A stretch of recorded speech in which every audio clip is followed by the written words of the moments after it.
This is a very unique public health seminar today, and I'm sure we all are very happy to have one of the founders of the public health program in Armenia. And that's Michael Thompson. And this time we decided that I'm not going to introduce our speaker, because I think Michael will do it much better. Welcome.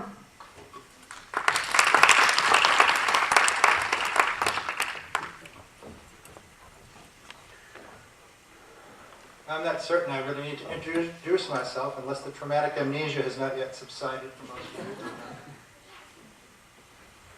I need to remember what I've done. Okay. So I'm going to take the opportunity. I'm not sure how unique it is because most of you who are here as students and alumni have heard from me before. So I'm not sure that's the unique part of it. But hopefully I'll put together some things that you might have had a chance to reflect on. And for those of you who are more recent graduates, you'll see some of the history we've alluded to. And so this presentation talks about accreditation and quality assurance, which are several themes that we've developed over the years of the program.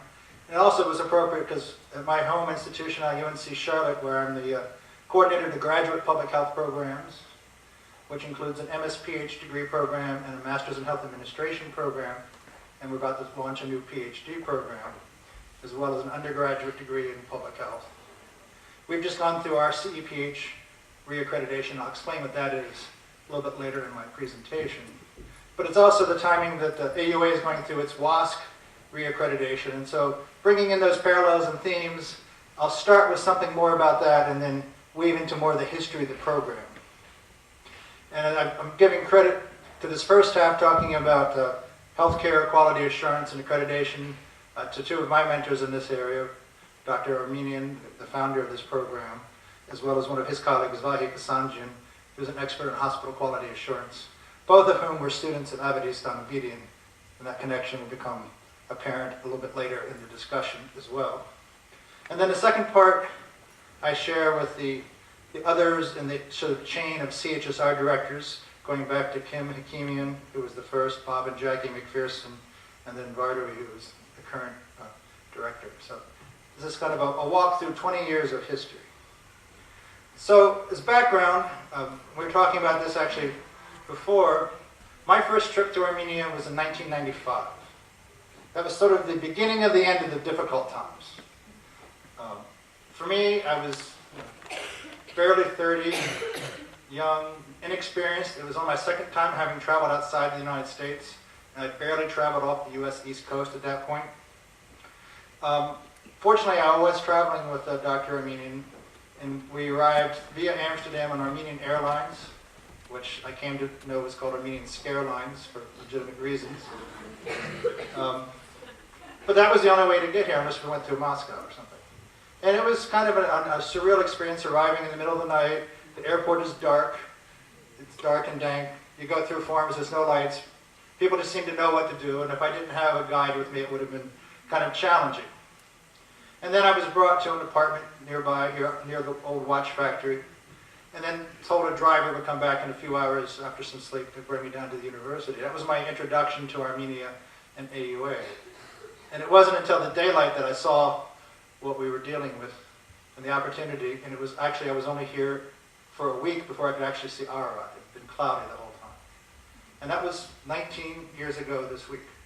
I remember flying in, we left the US on St. Patrick's Day, the 17th of March. So that's another reason for the timing for this talk seemed appropriate. So what I really learned to love was the people and the atmosphere and the sense of opportunity that was here, despite how difficult it was. People were positive and upbeat and so optimistic about what the potential was. And I try to imagine putting these same harsh conditions on the US, and I would just imagine chaos, that people would be rioting in the streets if things went like that. And was just amazed at what I saw. And I also noted what I had a little reminder of on Monday when I first got here was that the saying about March being a crazy month. Because that first week, we took a trip to the rehabilitation hospital. On the way there, it had snowed, it rained, and on the way back, it hailed. We had to pull over, it was hailing so hard. Then I got back to the office and there was a beautiful rainbow. All of that in a matter of a day. And they kept saying March is a crazy month. And so I felt kind of reassured when I was here Monday that a little bit of sleet happened in the middle of that rain the other afternoon.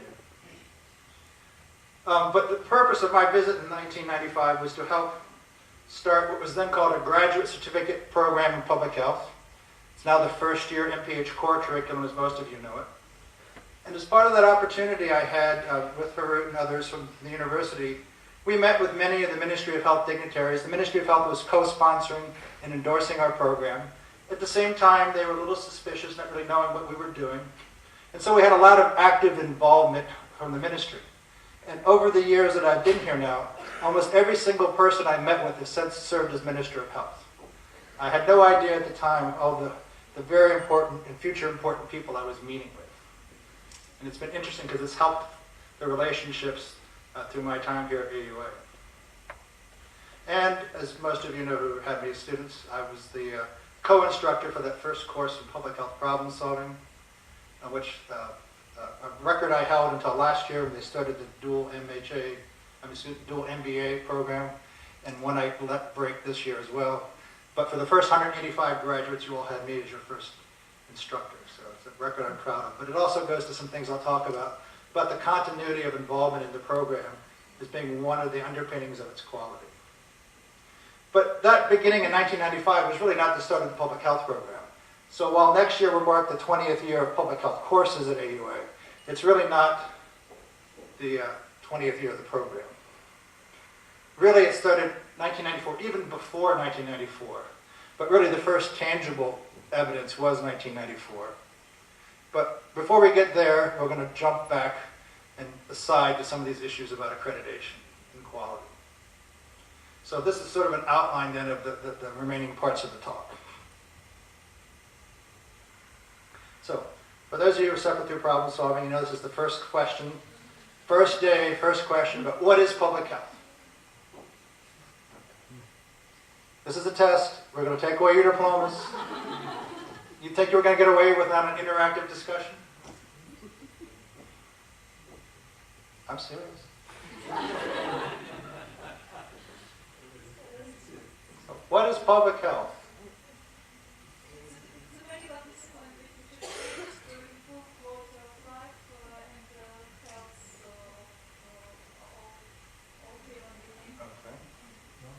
Anyone want to add to or take exception to that?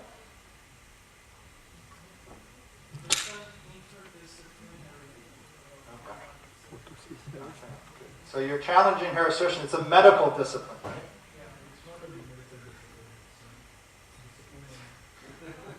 There are microphones on either side, please.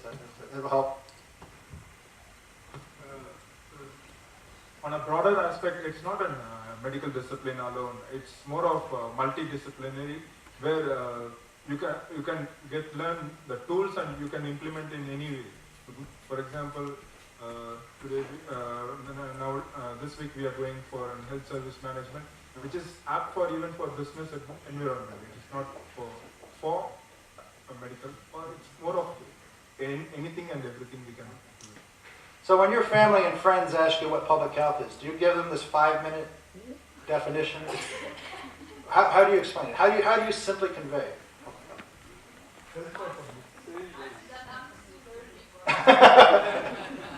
Okay, right, because the short answer is it's everything, right? The long answer is more complicated.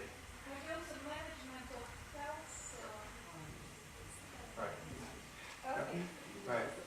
So this is the definition you may recall from CEA Winslow, given in 1923, who was a Yale epidemiologist.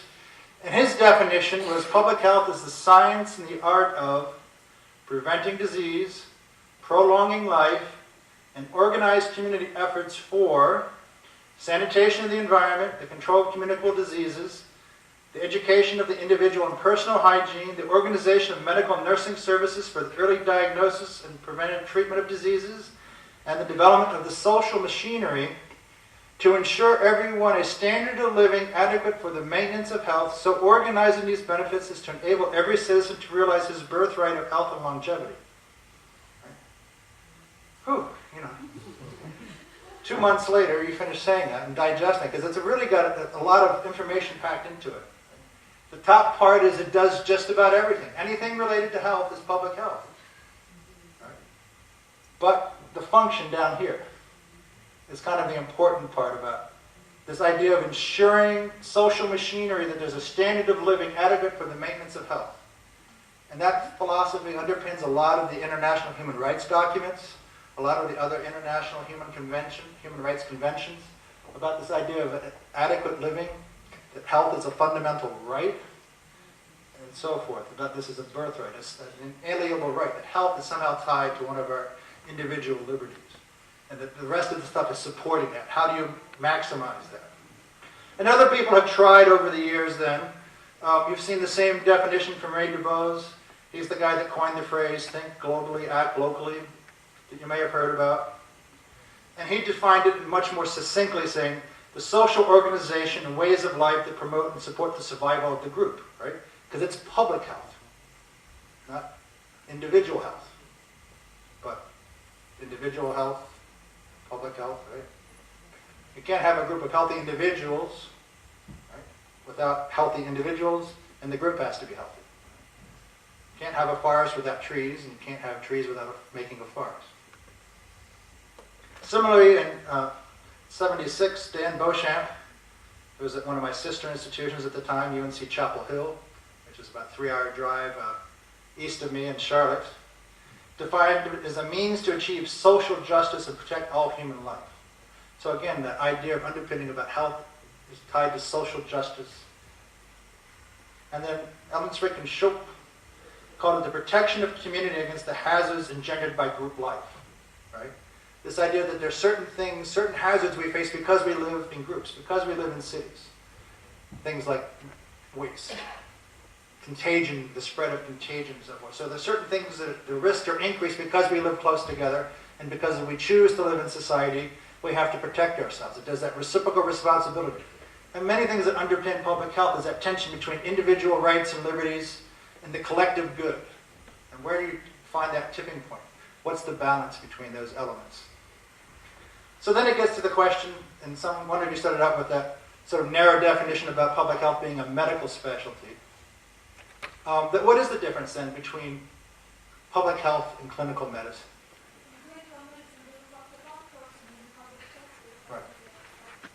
Right. I mean, the focus of clinical medicine is about the individual.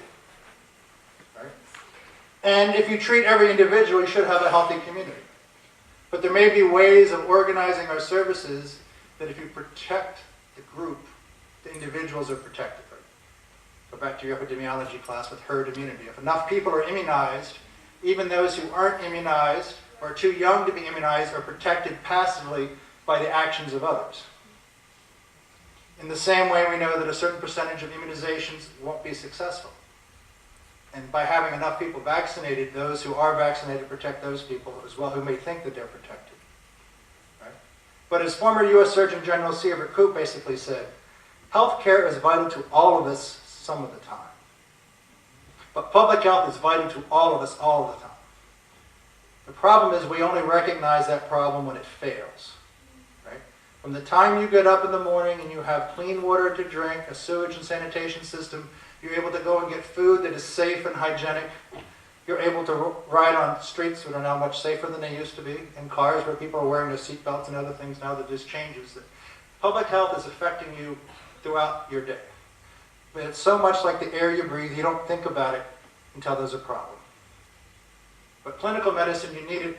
It's part of the continuum of healthcare, and it's an important part of public health. But it's not the main part. But it tends to be where we think about putting our resources at the end of the problem. The fixing the problem, not preventing it. So, but in terms of thinking about public health and clinical medicine, they're partners. You need both of those elements. And we can learn a lot from the way clinical medicine has organized itself and its services, and particularly in terms of quality assurance, that clinical medicine is much further ahead than public health. And that also tails over into the issues of how do you assure the quality of training programs. And so what I'm going to be talking about now is about the relationship between clinical health assurance, quality health assurance approaches, and how that translates to the accreditation of professional programs and accreditation in general. So there are often two levels. There's peer review, which those of coming from the clinical disciplines talk about when we do research and publications, that you ask your colleagues, you get expert opinion, and you get the judgment of your peers about how to improve things. And then there's accreditation, which is a more formalized, rigorous, defined process where there's an evaluation made that may have implications for licensure and so forth. So accreditation really has evolved over time, lagging behind the evolution of quality assurance activities. But at the root of both is this idea of continuous quality improvement and having processes in place to do that and having the resources to monitor and evaluate those things. And the tools that we have advanced. So in medicine, Abadis Danabini, who I mentioned earlier, developed the hospital quality assurance model that most of you have probably heard about at one point. And this was really adopted and became the foundations of what it has evolved over time as the Joint Commission. It was called the Joint Commission Healthcare, then Joint Commission Healthcare Organizations. Now they just be called the Joint Commission. But they're the ones in the U.S., and they have international standards as well, who license and accredit healthcare facilities. And the basic mantra followed the development of structures, processes, and then outcomes. So when we talk about structures, these are tangible things typically, things you can count and quantify. So in hospitals, some of the early standards focused on things like, does it have enough number of beds for the number of specialties and disciplines it's supporting? Is the ratio of the number of doctors to beds, doctors to nurses, nurses to patients appropriate to provide what you would think is reasonable quality care? And so forth. So these things were easy to measure and count, but they're not as closely linked to, are you providing quality care as you would like? But that's the limitations of the tools that were available. And so everyone thought that to be a good hospital, you needed to have those things. Then, once you got everyone on board with that, you kind of up the ante, tools have developed, and people began to focus on keeping some of the structural pieces in place, but adding an emphasis on processes. Things like job descriptions, requirements for jobs, certifications for jobs, developing protocols and treatment to standardize the process, and other policies and procedures in place for evacuation, transfer of patients, and so forth. And this is really very, very much similar to what goes on in the ISO 9000 or whatever number they're up to with the process quality assurance systems that are prevalent throughout Europe. Right? Basically, the mantra is write a thoughtful process and then do what you've written. If you've developed a quality process and you follow it, you should have a quality outcome. But we're still not there yet. Because the only way to have a quality outcome is to have a quality outcome. So things evolved until much more recently there's been an emphasis on outcomes. And if you follow any of the debate about the Affordable Care Act in the United States, a lot of that is trying to tie payments and incentives to outcomes rather than services. Right? Because if you think about the U.S. payment system, right? As a physician, you get paid based on the number of services you provide. So if I'm inefficient and I have to give you 12 injections and hospitalize you for 10 days, I get paid more than if I do the same thing for giving you one injection and sending you home. So my incentive then is to do more services, to do more things that may cost more money to also give me more income. That's a kind of a conflict you don't want to put people in. At the same time, there have been cases of hospitals that have provided optimal diabetic care. They would bring patients in regularly, give them counseling about nutrition, make sure they had their foot and vision checks because they're at risk. And because the compensation for those kinds of services that are done by nurses or low-level health providers, they get less money than if they were to amputate a limb, they would go out of business. Even though those low-level services didn't require advanced skills and training per se, they delivered much more health in return. But it's very difficult to quantify. So that's the next evolution, I think, where we're going. But right now we're focused on outcomes, survival rates, avoiding negative outcomes such as secondary infections, adverse events, and so forth. So again, now we're trying to measure the whole continuum. Do you have the appropriate structures, processes, and now are you getting the outcomes that you should? And that goes back to focusing on what you're trying to achieve. So the good thing about outcomes assessment is it allows for innovation, where those structures and processes really kind of limited you. You needed to have so many beds, you need to have so many things. Well, that may have stopped innovation. Because if you thought a certain treatment could only be done through surgery, you may never experiment with a pharmacological or a radiation or chemical intervention,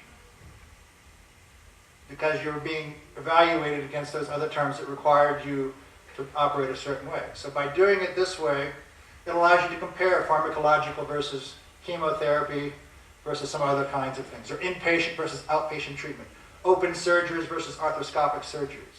It's because you can focus on what provides the better outcome and under what conditions.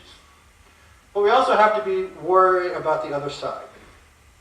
You don't want to have a system that's so focused on outcomes that it's devoid of any values or any constraints on the processes. The end does not justify the means, but it's an important consideration in the means. And so here are a couple of comics that you may recall, depending on when you've had classes with me. This is from Dilbert, which is a US-based comic strip who satirizes the workplace. And so here we see the deputy of common sense talking to the gentleman here with the clipboard. He's like, "Are you the government safety inspector?" And he's like, "Yep, I love my job." And then you can see him sticking out his foot to trip Wally as he goes by. And Wally is falling. He's like, "Watch your step." And then he's asking, "How does your boss determine your pay?" "It's based on the degree of decrease in accidents after my inspection." So again, people will respond to the incentives in the system, not what you tell them the incentives are. Right? People will respond to the system. Every system is optimized perfectly to achieve the results that it does. If you don't like the results, change the system. It's not the people, it's the system. It's the culture, it's the environment. People do what they're incentivized and trained to do. That was one of the principles that Avedis Danavidian articulated. When there are failures, it's a systemic failure, not a personal failure. Another related Dilbert comic strip, again about this challenge of measurement and making sure just because it's easy to measure something doesn't make it the right measure to use. Here we see the evil boss saying, "Tina, we need to set measurable objectives for you." That's commonplace. That's what we expect to happen in workplaces now. Have measurable objectives. You know if you're doing a good job or not. She's like, "I'm a technical writer." How can you measure good writing? Right? It's good writing. I know it when I see it. He's like, "Everything is measurable if you try hard enough and you invest enough resources, probably." And she asks, "Is that your well-reasoned opinion, or is that the dogmatic babbling of a manager in total cognitive surrender? Are you just regurgitating what the latest management buzzwords are? You have no idea what it is you're talking about. You just want to use big words." And he proves that he knows what he's talking about. He says, well, for example, we can measure the number of words that you count. It's quantifiable. It's measurable. I'm not quite sure what the relationship is to good writing, but he wants to do that.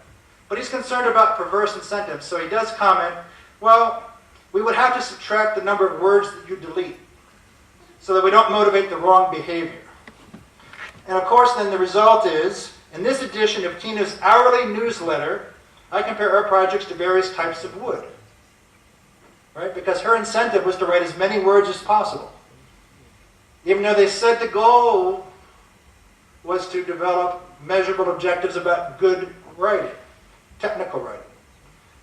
So it doesn't matter what you say the goal is. If you set the measure to be something different, people are going to respond to the measure. Right? And that's our challenge when we're educators. It doesn't matter if we tell you we want you to be good at writing something or analyzing a problem if all we give you is a multiple choice test, because we can't assess that. And it doesn't matter what we tell you is important. It matters what you think is important and how we assess you on it.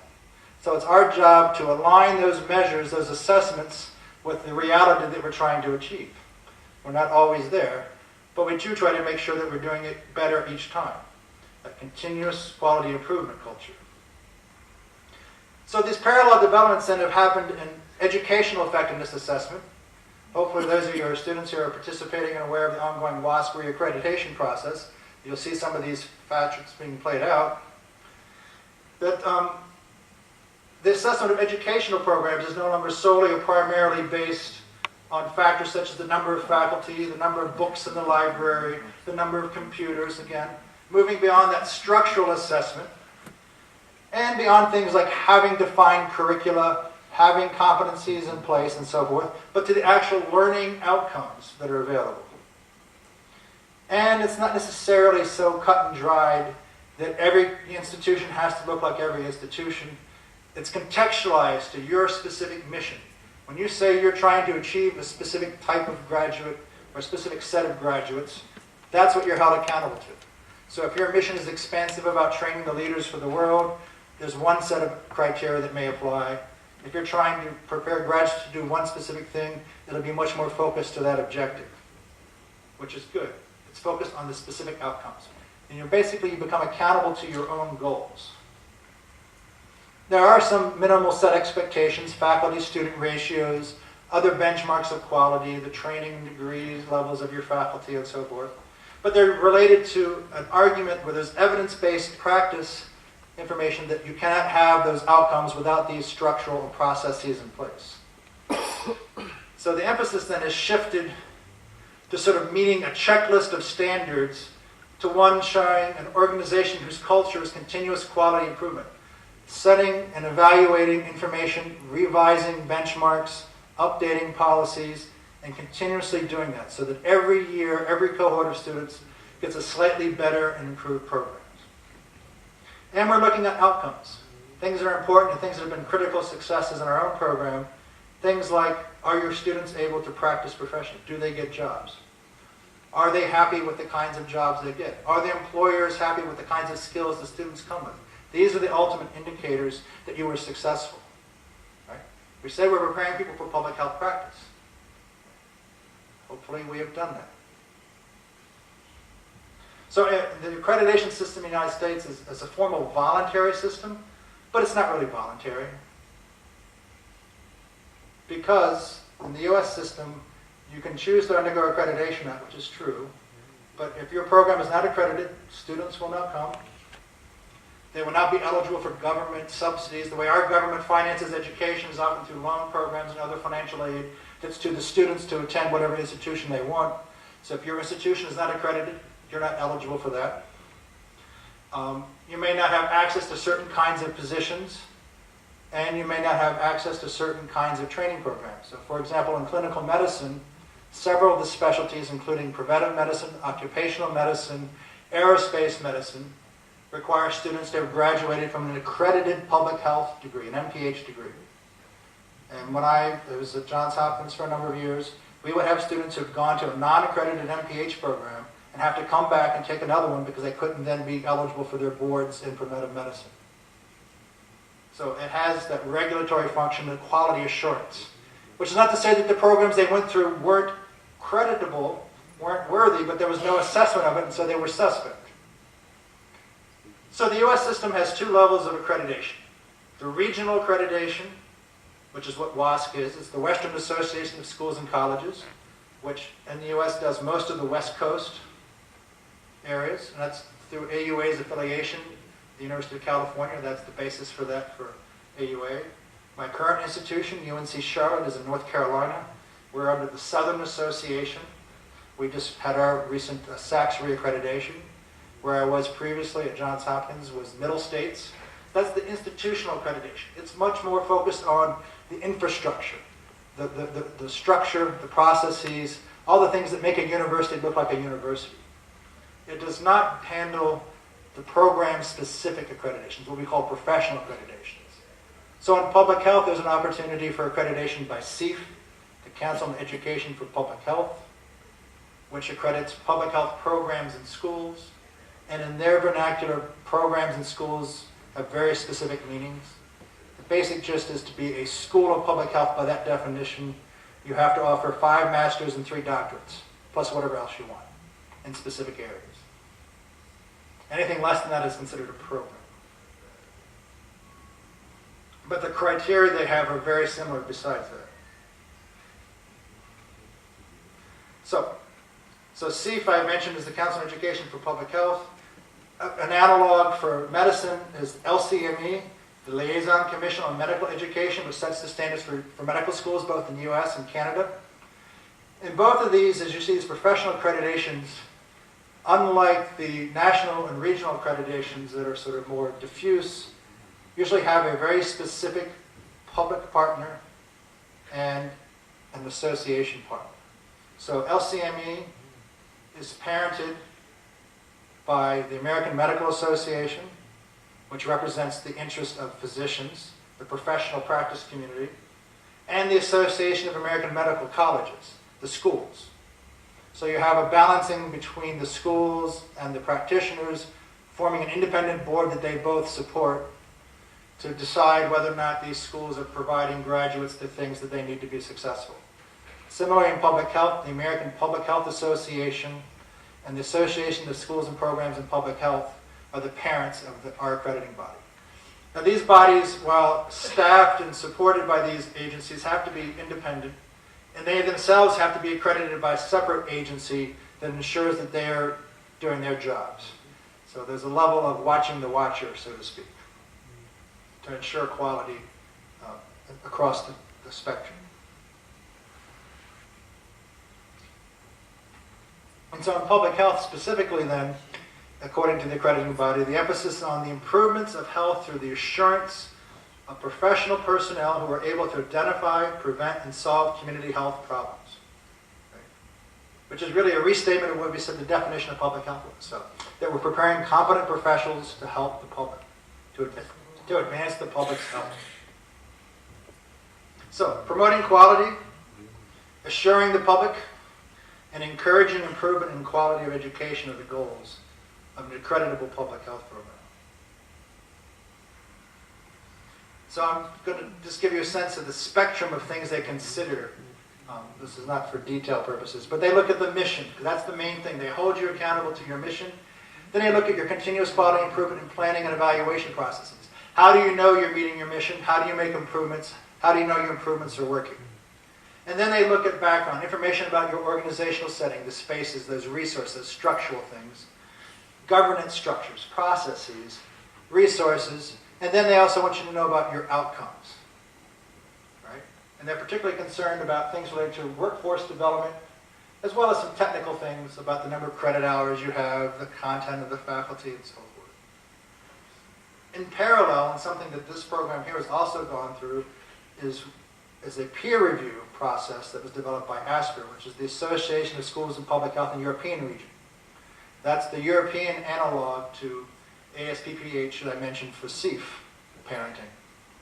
So a number of years ago, back in the early part of the 2000s, we went through a peer review here where colleagues from the schools in Copenhagen and a few other places came and reviewed our public health program using very similar criteria, but it's done informally as colleagues coming in saying, these are ways you might be able to strengthen your program, these are things that are working well, and so forth. They have now worked to advance in the same way in partnership with UFA, the European Public Health Association, creating a European public health accrediting agency. And that's just in its infancy. They may have accredited their first programs, I think, or if not, they're about to. But there's a little bit less of a challenge, or more of a challenge with that to be viable, just because of the way the European Union is structured, is that each of the nations has its own accrediting process for its schools, and there's not yet that recognition nationally or across the EU of an accrediting body. So it may have value, but it doesn't have the same kind of impetus that in the US system has because of the federal nature of the US regulations of education. So, but it's an ideal worth achieving, I think. So, and again, the peer review goes through very similar kinds of emphases. It's organized a bit different, but it's assessing the same kind of elements. So my experience, and I've kind of alluded to that, is with CEF, the Public Health Accreditation. I've supported 2 accreditations of Johns Hopkins as a school. The MPH program office, where I was working there at the time, was one of the foci of the site visits for schools. I also helped advise the American University of Beirut when they were beginning to plan for their CEF accreditation. AUB's public health program was the first international program that was accredited by its Council on Education for Public Health, and that follows that university's accreditation by the Middle States Association as well. So AUB is potentially a model for what AUA is going through in many ways. I've also, when I left UNC Charlotte in 2005, left here for UNC Charlotte in 2005, I went there and planned and revised one of their programs into an MSPH program. Went through and led it through its initial CPH accreditation. And now we've just had our subsequent re-accreditation with the expansion of our accreditation to include a doctoral program. I also recently underwent training to be a CPH site visitor, which means I get to go to another school and do to them what was done to me. And ask questions and so forth, and also probe to help make sure they're quality. It's part of that peer process. These site visitors are a combination of people from the practice community, from academics, and from the council to assure quality. So we still get that same perspective when we're doing site visits. So there are elements of that peer, but it's people who understand the realities and who can benefit from that. As I mentioned, also I was involved in planning our ASPR peer review process here. Served as a peer review site visitor. I went to a program in Varna while I was here. And then I also was here during the time we planned the initial WASC accreditation for AUA. I left just before the site visit, but helped guide that process, both through my role with the Faculty Senate and later as my role as the interim vice president. So I went from helping design the program to a role where I had to help implement and oversee that the program was successful, and got to see that that was carried through by the people who followed me. And I've also supported Middle States and SACS accreditations in the U.S. So I've done 3 regions, 3 different schools in 3 different ways. So I seem to like accreditation. That's probably my degree in health services research and evaluation and accreditation tie-in. But I blame Dr. Armenian for this. So the question is, what are the implications for academic program development? Academic programs need to be developed based on defined needs and focused missions. What are you trying to do? Why are you trying to do it? Why is it important? Competency-based. What are you trying to produce? In very specific terms that can be translated to measurable objectives. How do you explain that? What's your rationale? In the public health program, we talk about the problem-solving paradigm. Yeah, the traumatic amnesia is starting again. Right? Defining the problem is a professional practice model. And that's why we organize the courses, why we sequence the courses that way. But it helps people understand what they're doing, why they're doing it, and it's a way to explain to people who don't know, who need to be able to assess, does this make sense?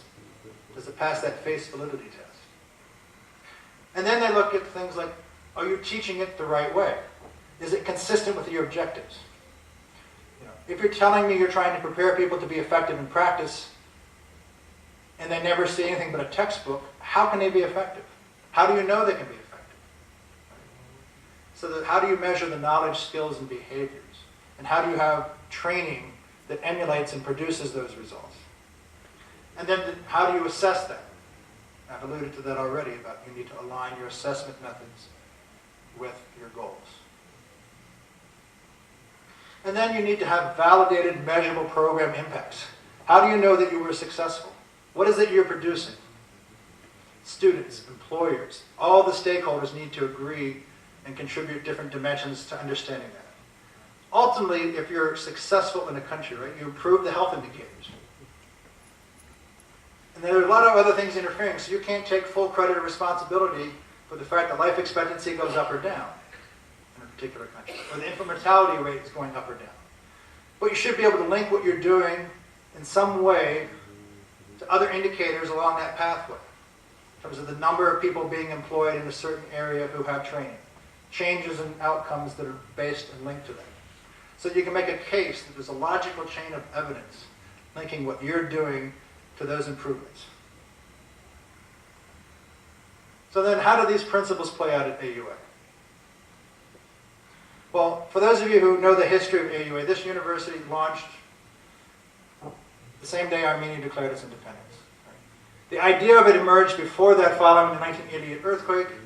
And at that time, it was planned to be the first American-based style university in the Soviet Union. Well, the Soviet Union kind of fell apart, and the timing was so coincidental that actually AUA was chartered at the same day Armenia declared its independence, which is a fortuitous thing for us.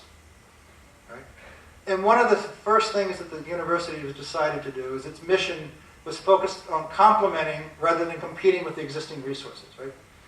There were enough challenges here. There was no reason, given the scarcity of resources, to spend effort duplicating things that already existed, but to fill in the gaps that were missing, particularly with the kinds of skills they felt would be needed for transition to a market economy. So that's why business and industrial engineering were part of the first majors, along with earthquake engineering, also in recognition of sort of the loss of the university in Gyumri, to replace some of that capacity. And then, because it was an intensive American-style program, they added an academic preparatory program, intensive English. And I know that several of you here can attest to the challenges of coming here with very little power, under harsh conditions, committed to studying, to try to make the most of what you could with the limited resources that were available, committed to that vision of what we could make improvements here. And so then political science was added a few years later, then public health and law.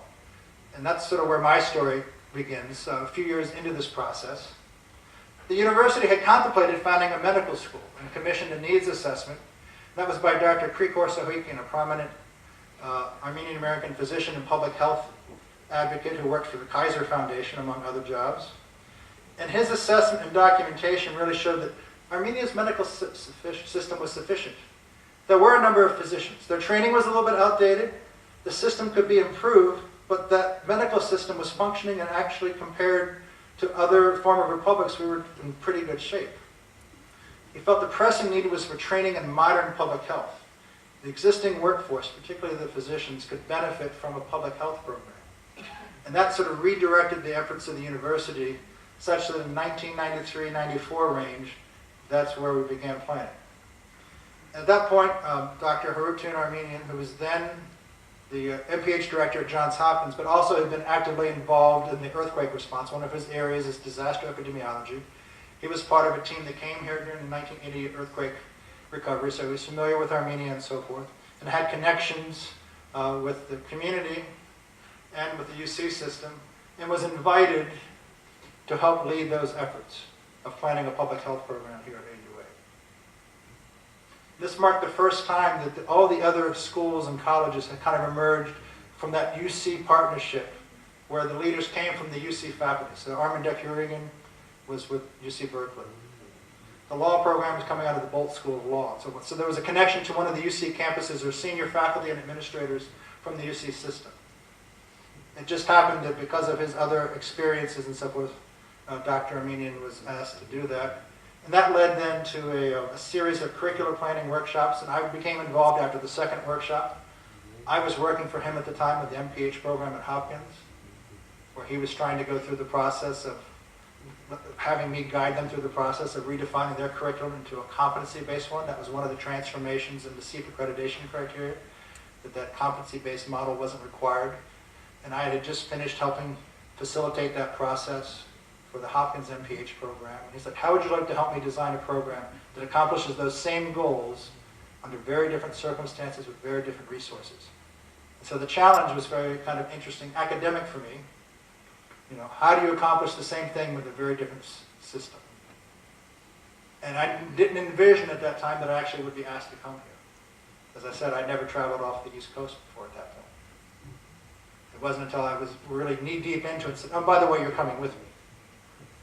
And that's been one of the great opportunities of my life, actually. So chance favors the prepared mind. So I was at the right place at the right time. So we had a series of curriculum planning workshops where we talked about these goals and how do we achieve them.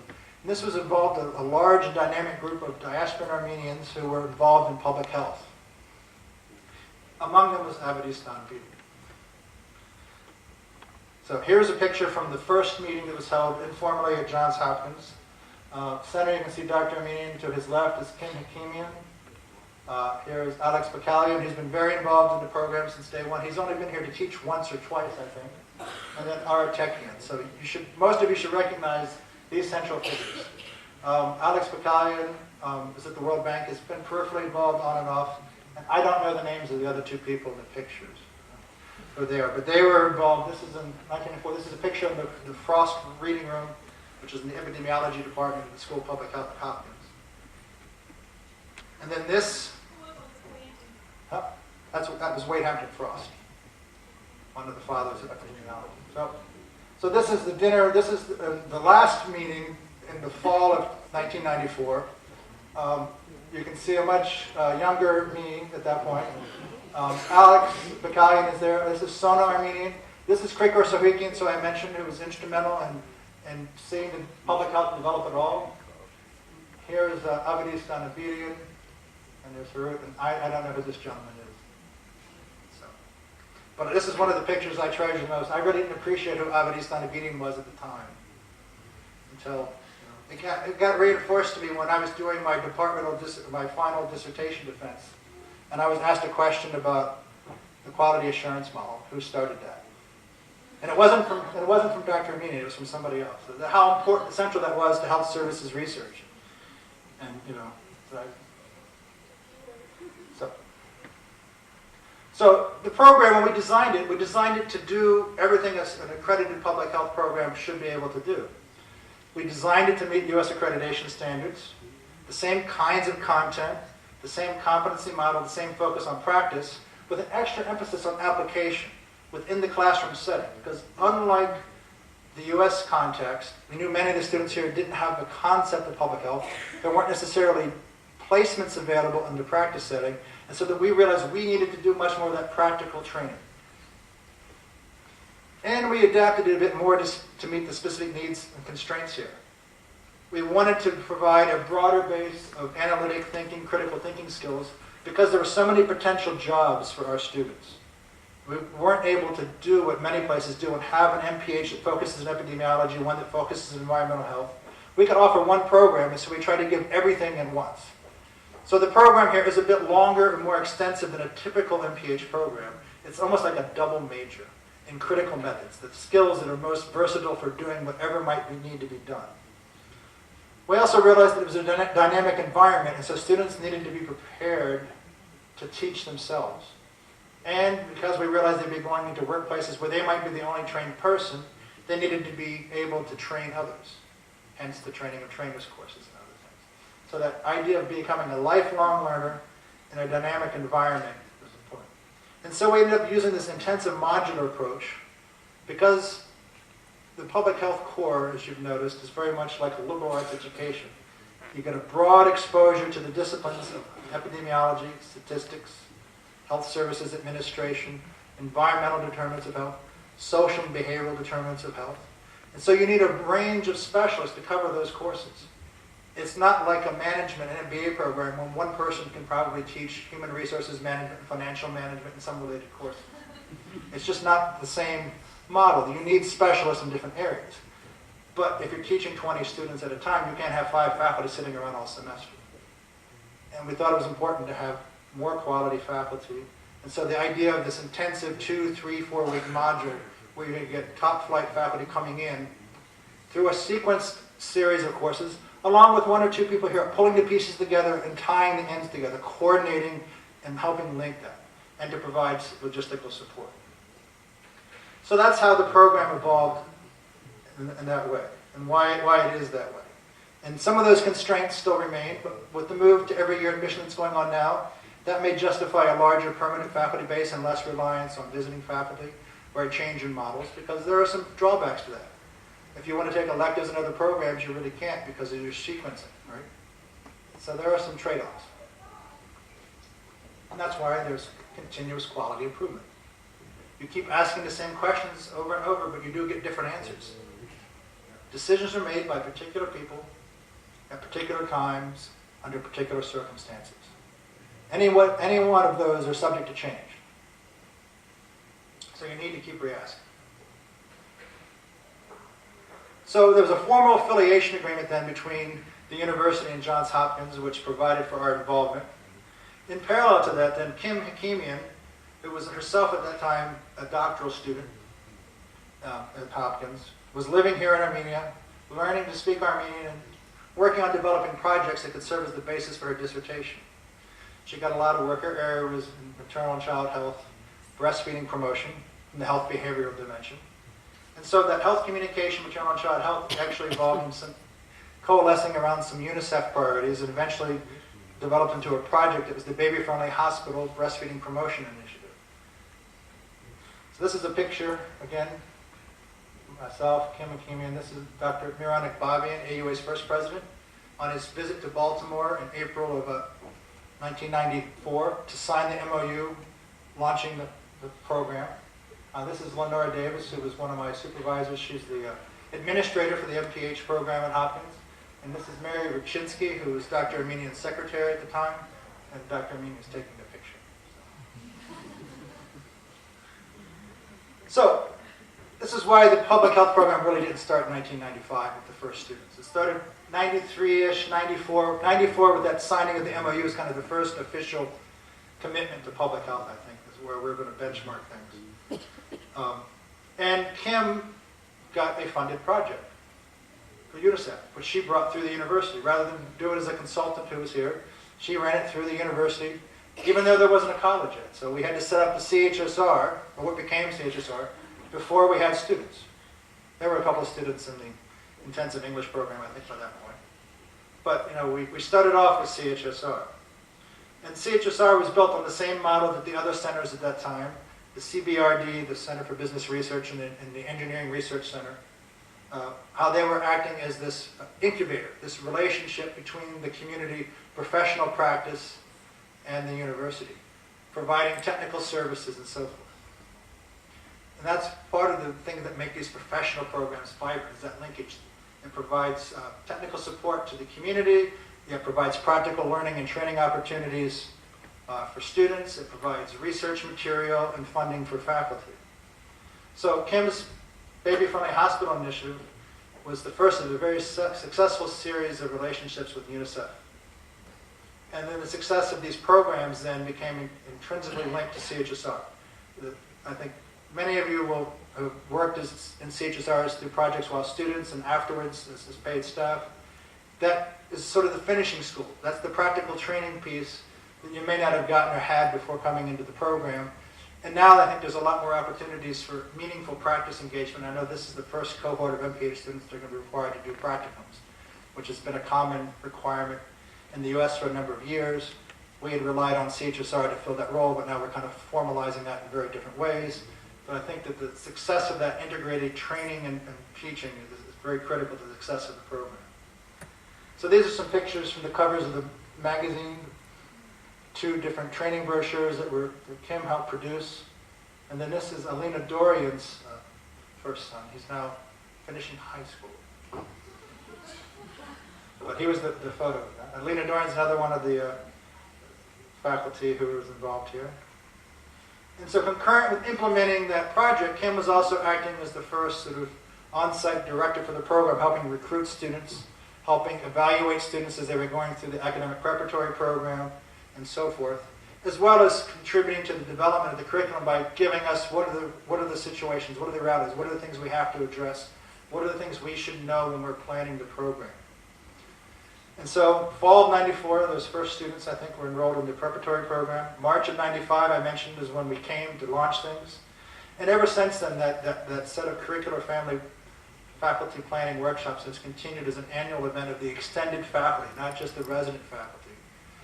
Usually they were held in Baltimore when there was a large contingent of us at Johns Hopkins, but have since been elsewhere.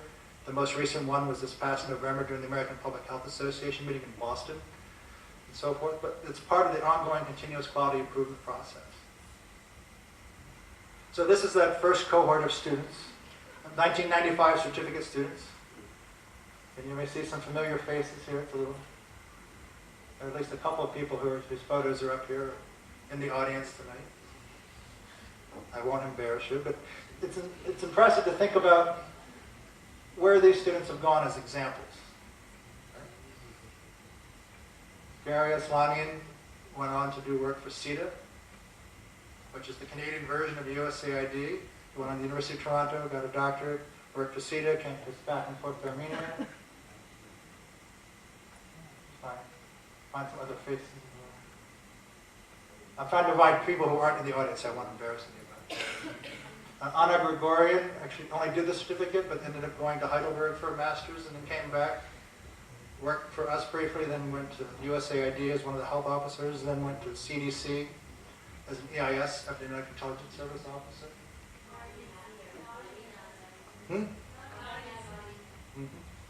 Yeah.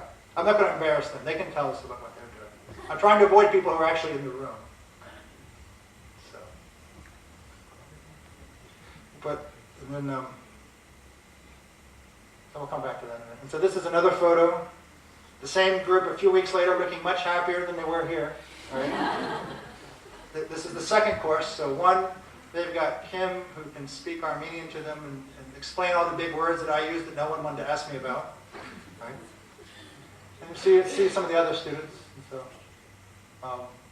I'll talk about Tatul a little bit later, but then you have excuse me, Noni Mangasari, who ended up rising, becoming the #2 person at UNICEF Armenia, went on to become a vice minister, left through the UNICEF, went back to UNICEF, left through UNICEF to be a country representative, worked in the UNICEF office at the UN.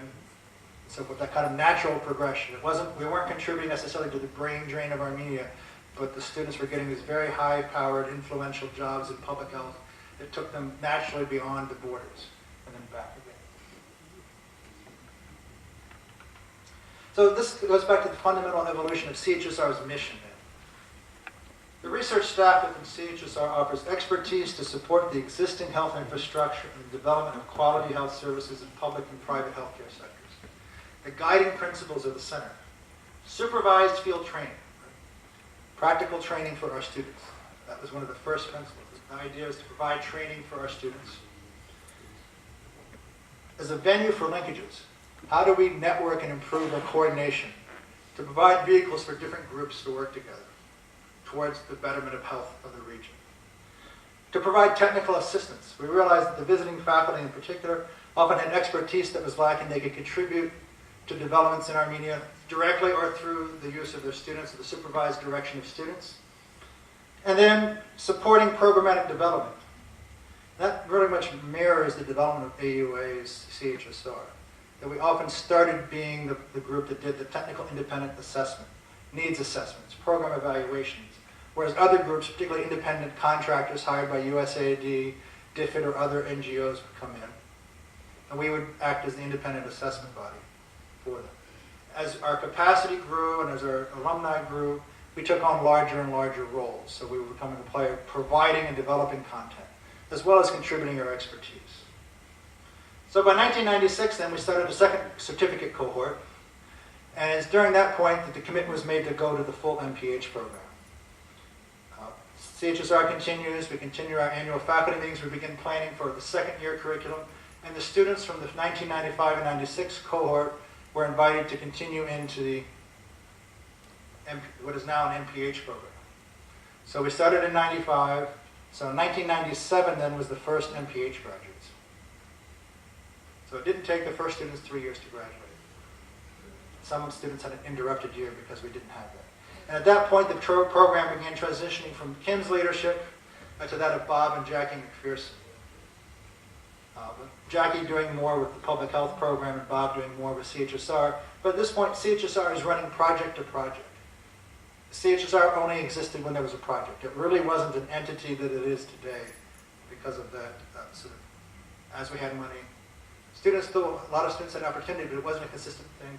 It was an add-on to the faculty when opportunities became available. But they were building linkages, building networks, getting people aware of what we were capable of doing. And still most students graduate having been involved in a project at some point, even if it was just as an interviewer. And so I said the fall of 97 was our first graduates. So here's a picture of Bob and Jackie with some of our first graduates. And then here's the planning meeting later that fall. So again, you see some of the same usual suspects. We're looking a little older already. Some other people, and you can see Gary Aslanian happened to be visiting because he was in Canada. Dr. Sohikian, Dr. Tekian, Dr. Armenian. This is Dr. Rodi, who was the chair of biostatistics at Hopkins, Marie Dino West, Supan, Ken Chanarasko, all Hopkins faculty who are in the background supporting us. That's Alina Dorian. They're another doctoral student from Hopkins who was here for a number of years, and whose baby we had is in that t-shirt in the earlier photo. And then 1999, Sosik Salvador was here for a year. during the gap between Bob and Jackie McPherson and my arrival in 2000. And that's also the year that GMEIPO, the Garland Reagan Eye Institute for Preventive Ophthalmology, was endowed. That program was just starting at that point. And then I arrived on site in 2000, and I was fortunate that also coincided with an endowment, the Spark Onanian endowment by Mr. Ed Abedisian about his sister who was a nurse. That endowed CHSR with enough money that I could actually then go and offer sort of permanent positions to 2 staff for CHSR, both of whom are still here and affiliated with AUA.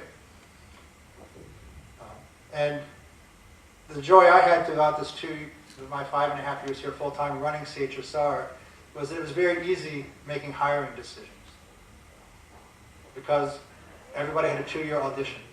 I was here, I saw you for 2 years, I know what you're capable of, and many times I knew what you were capable of even if you didn't. There were many cases that were very gratifying when students, we could see them blossom, to unlock that potential, to build that confidence to go out and do things. People who didn't think they could be successful in certain ways were able to develop in ways that have just transformed even beyond our own expectations. That was very, very gratifying to see. I arrived here, again, I've been visiting Armenia 3 weeks a year for 95, 96, 97. 99 I was here for 6 weeks for 2 different classes. I arrived here with a project, and we had just got started with, along with Anahit Demirchin was helping me with that one. Armenian Immunization 2000. We were asked to do a rapid assessment about the burden of hepatitis B in 2 weeks. The secondary data analysis. Get everything you can, talk to all the experts, get the data, look at what's going on globally, and make a recommendation about what kind of vaccine should be used here. Whether there's a monovalent one that you would give a first shot at birth, or could it be part of the Pentacop one and given at 8 weeks. We did a quick analysis. I ran it by some of the contacts at Hopkins to make sure our calculations were correct. We talked to the health ministry here and some of the people involved, and we came up with a recommendation. Presented that to that group. The next thing I know, they've changed the national immunization policy based on that recommendation in 2 weeks. You know, from someone who's young and naive, that's kind of impressive to go and change a national. And so from that foundation, then things began to accelerate 2001 to 2005. We continued to expand our activities. We need to hire more permanent staff based on these projects.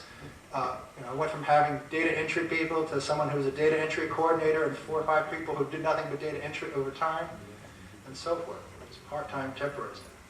We began to take on larger and larger roles. We became sort of co-listed with the Armenian Social Transition Program 2. We've been a subcontractor for some of the ASTP1 activities. A different group went ASTP2. We had major contributions to that in the form of naming several staff to that, namely Yelena Amerikanian and Anahit Demirchin. We had so many projects running at one point. I had over 60 people on the payroll, and I was hiring MBA students and others to do specialized things. We were getting so bad. Our payroll was just a mess trying to keep track of it. It was so good. It was just an interesting time, and it was something I felt very acutely because I realized not only how important these projects were, but that behind each one of these jobs, I know that people were supporting their extended family, that there was a lot of people's livelihoods were tied to this, and they felt the pressure to continue to find these kinds of activities that were meaningful and yet provided income to continue this process. And it's a heavy responsibility when you realize how many people are depending on you, not just the people who benefit from the products of these researches, but the individuals and families that are involved. But we continue to move on and try to develop this institution. We established the first U.S. NIH-registered IRB, which is critical to some of the ongoing projects now with clinical trials. It's even more important to be able to publish and share information with having had an IRB and bringing that standards and practices. Some of our first field studies where we were giving informed consents, and people were like, oh my God, if you're telling me this, what are you really doing? Because they weren't used to the culture of having informed consent. Previously, people could be doing experiments and you wouldn't even know you were part of it. So that we used this opportunity to educate. And then we were fortunate then, through the ASPR process and through support they were giving through the Open Society Institute, they funded our efforts to try to attract international students. We had a group of students come from Moldova who came and now are in very influential positions back in Moldova and speak very highly of their experience here. But it's been very tough attracting international students, particularly from the former Soviet republics. There's still this mindset we have to get over. They've had this feeling that if I'm going to leave my country, I'm going to go to Moscow. We need to convince them that we're much better than Moscow for this kind of a program. There is a public health program in Moscow. It's not as good as this one. We just had to convince the rest of the world to see it that way. So in 2001-05 again, we had chsr.com went live.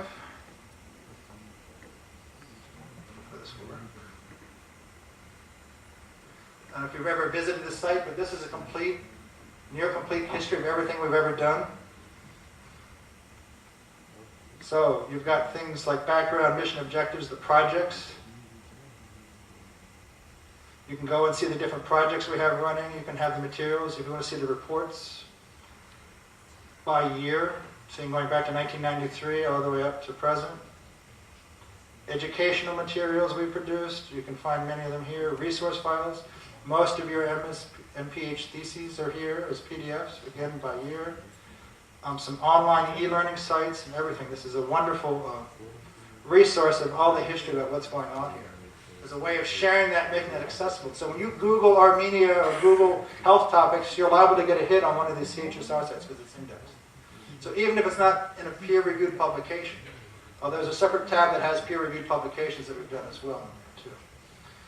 So we've gone through that peer visit I talked about. We have these online training programs. And we also have another very successful program that's funded by Open Society Institute that Narne Mussisyan led, which was forming this No Tobacco Coalition, sort of fomenting civic engagement towards policy change. And we were very fortunate. We blacked out a couple of year plan for trying to develop the foundations of that. Narne worked very hard to develop the skills needed to facilitate these very disparate groups and bring them together on a common cause, which we call herding cats, because it was raucous, and there were a lot of things, and how to work with the press and so forth. And Narne spent a lot of time trying to figure out how to do this and how to accomplish it. She was very frustrated at times. And then serendipity happened when one member of parliament decided to make this an issue too. And suddenly we went from struggling to form a coalition to having Armenia be among the first 40 signatories of the Framework Convention on Tobacco Control. And just like overnight, the things changed. And so, we'll take credit for that, right? The serendipity of events is important, but also the persistence of having the drive and the vision of how things can be. We also were the hosts for the 2005 ASPR conference. And then 2005 to 2006 is when I left to go to UNC Charlotte, and Bardawi Petrosian took on. Bardawi is not really a graduate of our program. She started our program and then decided to finish her master's in the US, and then we convinced her to stay and do a doctorate, and we convinced her to come back. And we haven't let her leave. No good deed goes unpunished. So we've kept her here, but she's taken on the things that continue to grow and progress. Even as the climate has changed, the opportunities have changed. The external funding for Armenia has really shifted away from more humanitarian operations, which were really the kinds of things we were supporting during my time here, to more sustainable kinds of projects, more traditional kinds of research and development projects and so forth.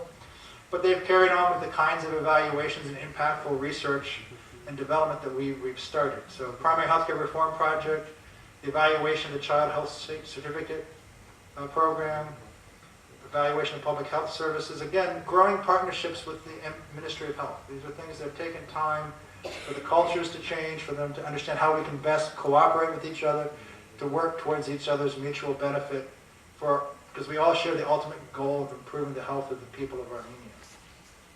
So we begin to assert more of that leadership in tobacco control, organizing some conferences. It was the first ever randomized clinical trial that we did through AUA, probably the first registered one done in Armenia, about looking at tobacco control in Armenia. We're about to follow that up with another project related to TB control, again, in partnership with the National TB Program. Building on these early assessments that are listed here. And we're expanding to other environmental health issues as well. Again, an interest reflecting Bardawi's training and interest in occupational environmental health and so forth. We're beginning to expand and also our opportunity to collaborate with the Copian Center for the Environment, with the other centers and the law programs on campus. The public health, again, reaches across and is involved in other parts of the university throughout its project activities. So this is a montage of some of the more recent projects that Vida helped put together. Again, a lot of people talking to the press, high visibility of our graduates and faculty and staff and center. So to date then, we have 186 MPH graduates. The quality of these graduates in the program has been validated. We've had several self-studies, independent assessments of the program, including this quote that we extracted from the most recent external review, where one of the independent reviewers from the U.S. says the content and quality are comparable to the top tier of MPH degrees at universities in the United States. We didn't pay them for that. That's graduates continue to enter Western doctoral programs and excel. Approximately 10% of our graduates have gone on for Western degrees. Sovinar, who's with us, went to UNC Charlotte, did health services research with me. Naira Katrichan went to London School. We've had several at the University of Toronto, University of Lucina Abrahamian. Now there's Kanye Simonian. Gaine Inoking was at Hopkins. Yeah, Gaine Inoking went there. There are many others, and several of them have come back, and continue to be involved with the program here, even if they're not coming back to Armenia on a full-time basis. And then our graduates generally find full employment and excel domestically and internationally. So another site on the main AUA page, the School of Public Health subdomain, where you can go and find that with their profiles of graduates. And I'll come back and talk to this. So there's that tool, and then you can look over here to see about MPH alumni success story, cohorts by year. You can find out about what's going on in your different cohorts, people. And if you're not here, then you got to tell us what you're doing. So we want to flesh this out a bit more. It's important to see those success stories, as well as some of the other activities and visions that we have. So this is a more recent graduation. We're meeting them younger and younger every day. And there's Byron. He always has a hat. The program expands, continues to expand during this time. First students from India, mostly part of the MD MPH program with Yerevan State, but others from India, Lebanon. The first formal dual degree was the MPH MBA, which is technically on hiatus right now. But there's a little footnote to that, because that picture of Tatul I showed you, the Tatul Hakopian, who finished with that first cohort of 1997, had already graduated previously with an MBA from AUA. He was given special permission to take a second degree because public health didn't exist at the time. And as you know, Tatul then went on to serve as Vice Minister of Health as well, and then take on a WHO position at the regional office, now back in the WHO office locally. So he's been in positions where that dual MHA, MBA, MPH combination has been very important to the kinds of skill sets.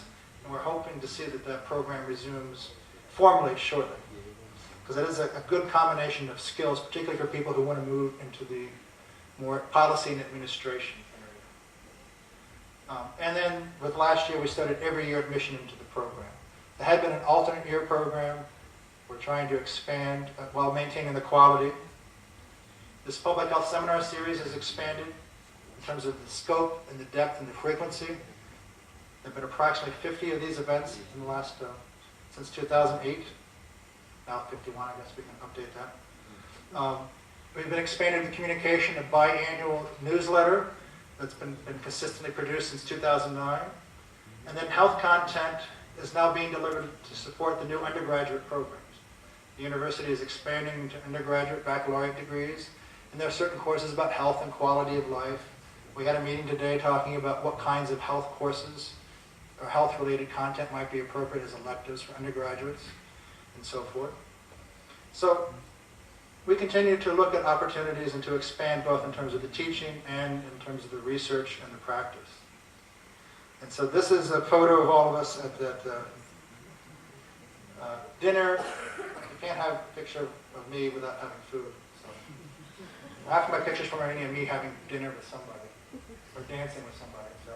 So you can see Lucine Pagosian is one of the other graduates of the program, was our first baccalaureate trained nurse to go through the program, is now in the faculty at Columbia, has done her doctorate. Adam Atherley, who you will have seen or will see if you're the new students. George Peligian, again going back to those first photos. President Pagosian. I'm way down here in the end. I think my vision is going. Who's that next to me? That's Kim. That's Kim. Okay. Then Bob Bagrami, our dean.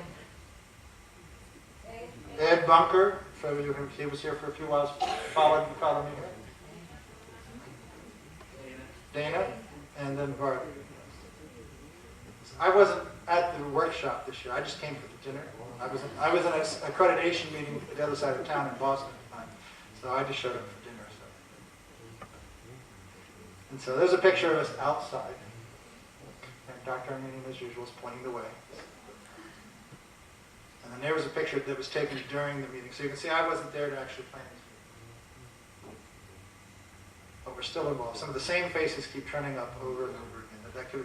That's one of the things that's been very good about the program is the continuity. Even when faculty aren't coming, they're involved in finding out people who can come and who they know can help fill the goals, and how do they support and advise students. So that we've had very little turnover in certain areas for a number of years. So there's this core cadre of people who, if nothing else, support the planning and evaluation process and keep us abreast of changes that might influence the kinds of things we want to do.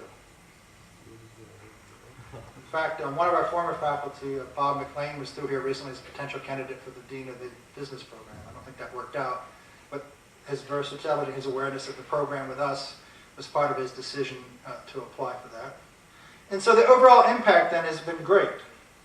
We've had many funded projects, approximately 114 reports if you go through chsr.com, 30 sets of educational materials, or things that could be given to patients or families who have questions about health education, 53 publications in internationally ranked peer-reviewed journals, resulting about 25% of them come from thesis projects. We're hoping to get a couple more finished in the next couple of weeks and up that number, as well as conference attendings, 90 published abstracts, and 132 conference presentations internationally.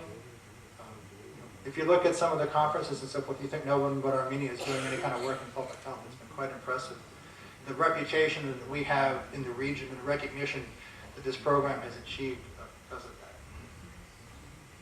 So I think somewhere this totals in terms of center revenue, somewhere approaching $2 million over the last 20 years. That's not inflation adjusted. It's more than, okay, well more than $2 million. We probably brought in more money through CHSR than the program budget and so forth. And that's been one of the things that helps support the program and enrich the program with some of the resources that come from that. So the two things are intrinsically linked. So what my recommendations are for the next 20 years, hopefully I'll still be coming by that point. With Don Fuller, if anything was any indication, I've still got at least 30 or 40 years to go before I worry about not coming. The next step then will be, as the program expands and the resources stabilize, to think about moving towards that U.S. accreditation. That would be the next step for AUA, would be the professional accreditation of its programs. And to continue to assess the needs for what's next. What are the next set of needs that we're meeting? We're continuing to meet the needs for public health specifically.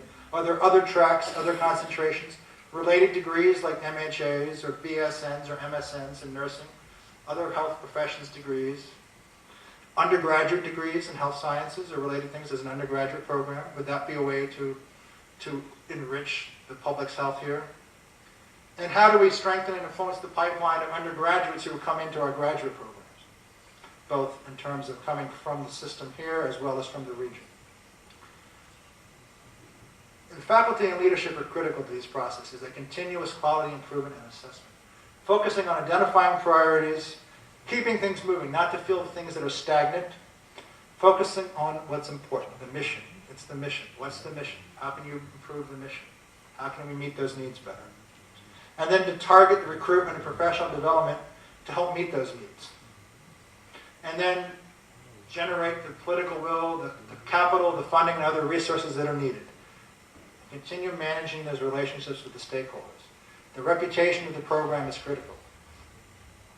And then linking those resources together in a coherent way that's most effective. So the program needs to continue to respond to these documented needs, needs to adhere to international standards and perspectives while responding and adapting to the needs and constraints of Armenia, and to serve as a role model, to not forget that we're a role model for how it can be done. So it's a complement if other programs try to replicate us. It's not competition, it's a complement. That just makes us have to be that much better, to innovate and keep moving better. That's what makes teaching hospitals successful, is the students are trying to impress the residents are trying to impress the professors and so forth, and it keeps everybody moving forward. That pressure, that positive competitive pressure.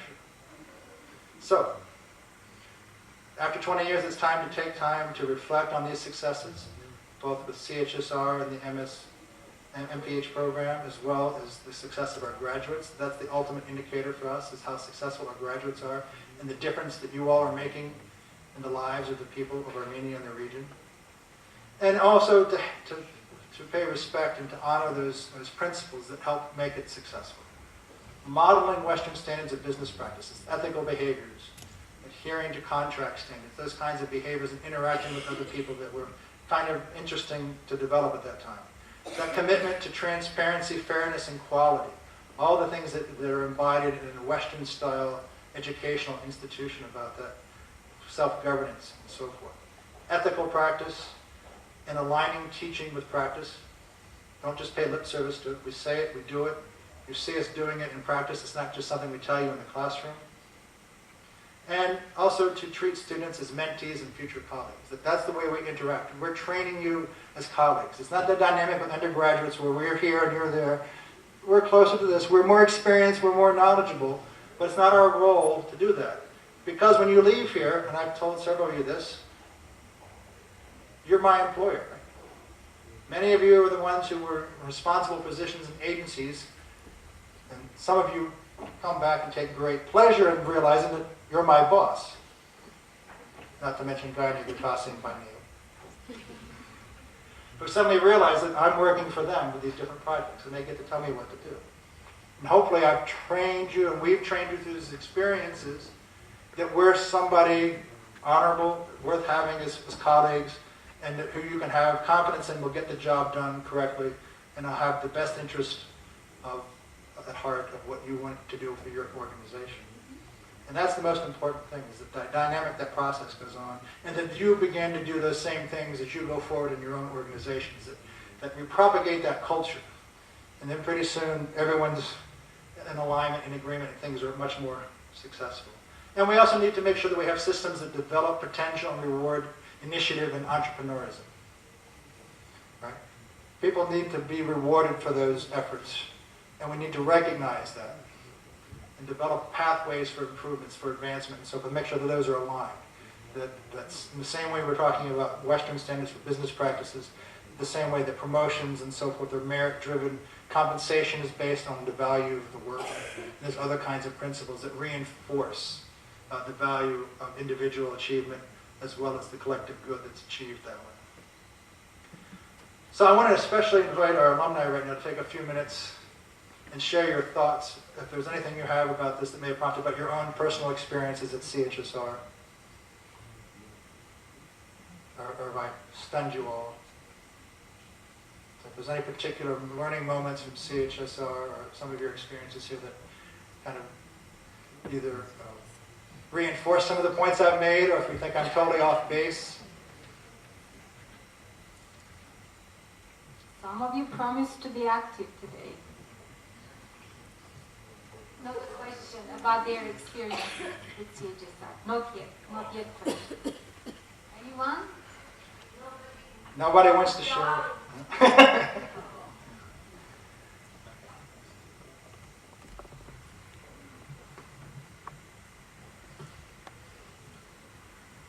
So the most shocking experience for me at CHSR was managing large international, and actually the first large international conference, ASFR conference. that I kind of didn't know how to do that, but it was pretty successful. And I was among the organizational committee, and Michael and Bartley were in the scientific committee, and it was very kind of interesting and shocking experience. Thank you. Yeah, so you didn't know how all those pieces were going to come together. I thought you were going to talk about staying up at night worrying about all the people coming back and forth from Alo Verde and all the different regions. But the webinar was so successful that she received an invitation from London to go there and help them to organize a conference.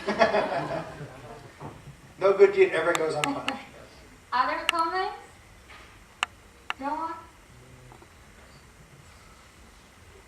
No comment, just on another issue, no, just to recall our,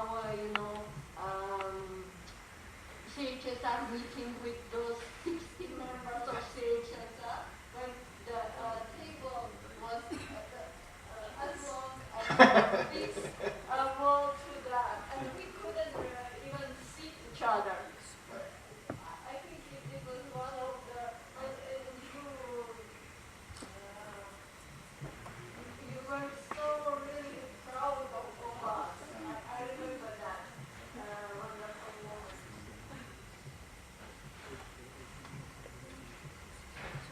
Current students, about your experience at CHSR? No one wants to talk about it?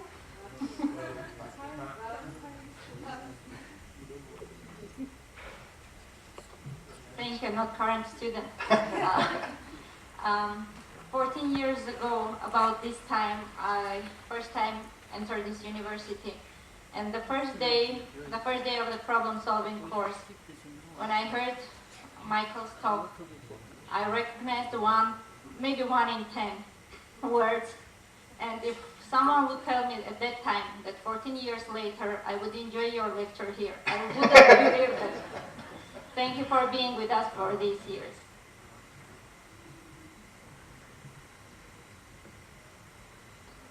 I believe there was one question too. No, I ran a little bit long with my reminiscing. So. Thank you for great presentation. I'm a current student. My name is Suren. So you have done so great things for Armenia. There are no words to express our thankfulness to you. Just let me personally thank you as a founder of Public Health Department for providing me with the best education that I have made in my life.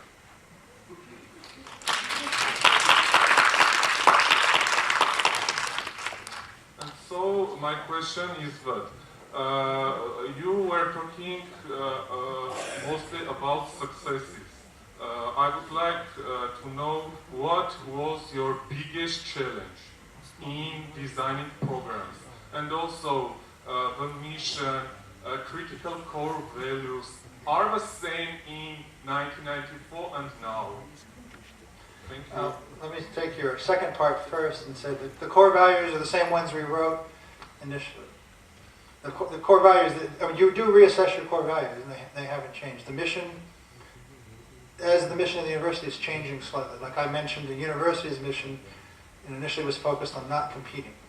You could argue that offering undergraduate degrees is competing, but the dynamics have changed, that Armenia is now in a better position.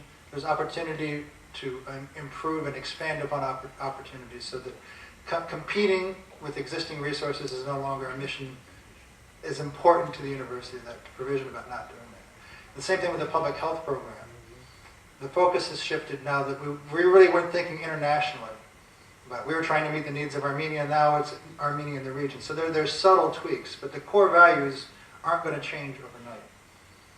You know, how you operationalize them, what becomes important because of those values, right? Your definitions of right and wrong don't change. What that means in terms of the opportunities you're facing and so forth may change. In terms of the greatest challenge, for me, it was coming here and not speaking the language, not knowing some of the cultural things, not feeling competent culturally. Right? It took me a while to be able to learn to go to the market, and I learned enough Armenian, even after living here 5 years, barely to be what I call tourist. I can go and ask how much things are. I can haggle for prices. I know my numbers and days of the week. I'm functionally illiterate, and yet I'm running things.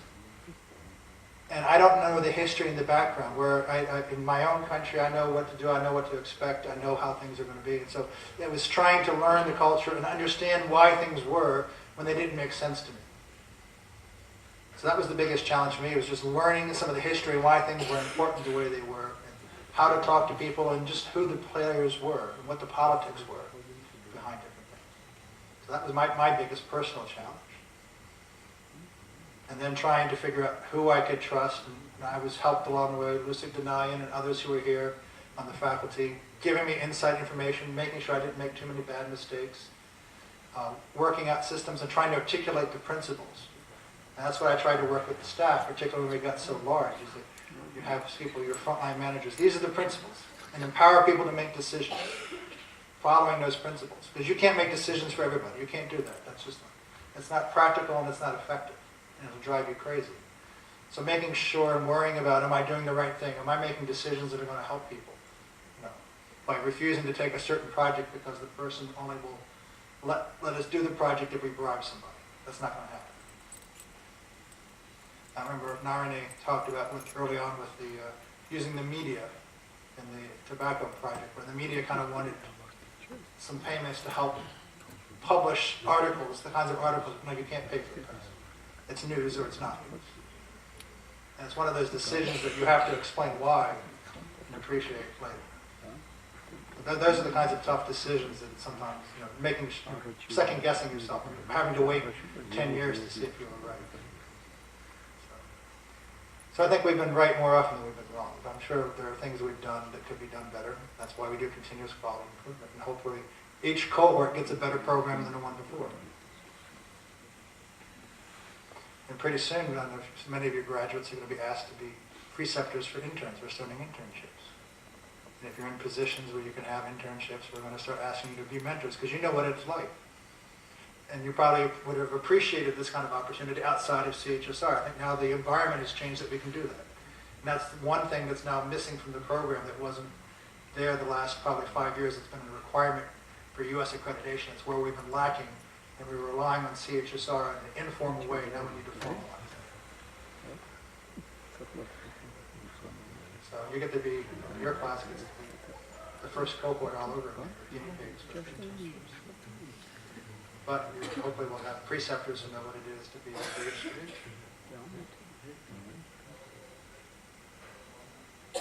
Any other questions? I'm mindful of the time. I know we've run a little long. So, Thank you once again for this presentation and for this program, for the ability that you give to us to develop ourselves, to develop our careers, and maybe in future to develop something in our world, in our country. And I just want to clarify about one thing. As I understand, you talk something that we can name some organization as a School of Public Health only when we have some graduate degrees and some undergraduate. No, the technical definition for accreditation as a school of public health. Not so much what your name is, but what your accreditation is restricted to an institution that offers masters in the 5 core areas and doctorates in 3 of those 5 core areas. Anything less than that is considered a program. So like I have a program at UNC Charlotte, but I have a doctoral program, I have an undergraduate program, I have a master's program. But they're all in the behavioral sciences focus. So I would need 4 other masters and 2 other doctorates in order to have what would be considered a School of Public Health currently. But School of Public Health, we're using it here in the European Convention, which School of Public Health and European Convention can be a diploma in public health. It can be a master's in public health. It can be anything in between. So it's not used. It's not used in the sense, because we're not claiming that School of Public Health is accredited by CEPH. I'm thinking that somewhere in the program's future it should be. I mean, it's just as good as the program at AUB, and that's gotten accredited. But that's an expensive proposition, and given the size of the program, it's maybe not a good investment at this point. It maybe it's part of the next step. In the same way the engineering programs probably and the MBA programs will look at their professional accreditations they have, as we try to be more like regular U.S. institutions in terms of accredited institutions. Thank you. And then the last thought, someone commented and asked me if I had done any more. I just want to share, leave you to read something that I wrote during that first trip in 1995.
Thank you. I believe there's a reception.